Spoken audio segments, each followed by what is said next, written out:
people see me in my Lamborghini with the dropout license plate, right away, first impression, they think I'm this arrogant young kid. But when they get to know me, they realize that it's the exact opposite.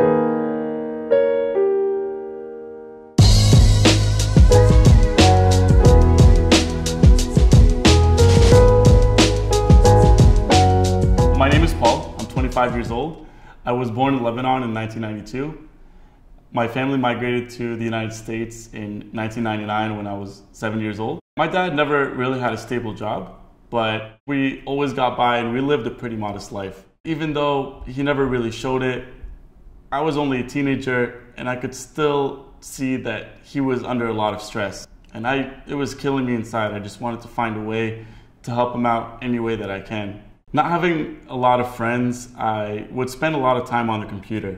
I would play video games, and eventually I started learning how to program, I started learning how to design, and I love putting websites together. And I realized that this is something that I could use to help my dad. Fast forward a few years later, I'm 17 years old in high school, and I find out my dad's going to jail.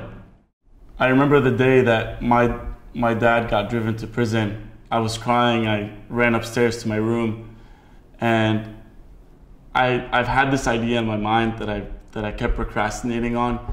I sat down on the computer and I'm like, I'm gonna start this right now. I dropped out of school.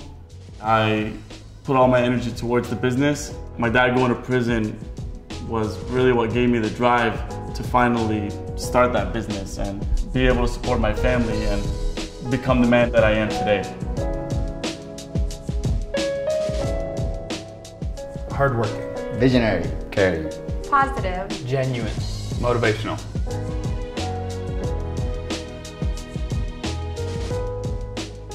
Starting my business at 17, the first few years were the most stressful years of all.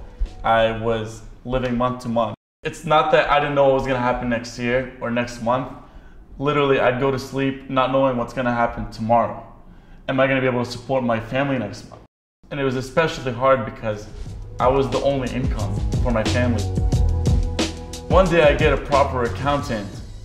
She goes through my books and she's like, Paul, you owe $150,000 for last year. And that was literally all the money that I had saved. I was spending way more than I should have and not realizing how much money I had to pay for taxes.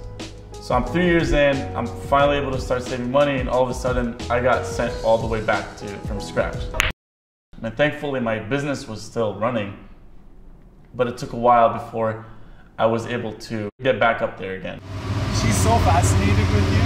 Oh, that girl that you were talking to. Yeah. She's like, I was just talking to like the software guy, like Lamborghini person. Yeah. I'm like, he's cool. I get approached a lot with people asking me about my dropout license plate. And I always try to make it clear that it's not me trying to promote people from dropping out of school.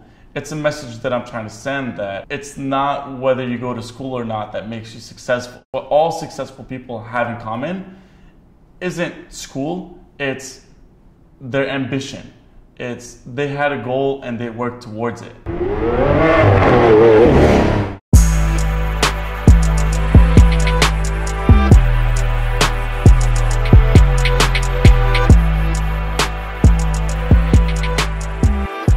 Dunkin' Donuts in the morning is a must. After that, I come to work just like everybody else from 9 to 5. I meet up with the team and we just try to have a lot of fun here in the office. There's a lot of serious work, but at the same time we try to enjoy ourselves.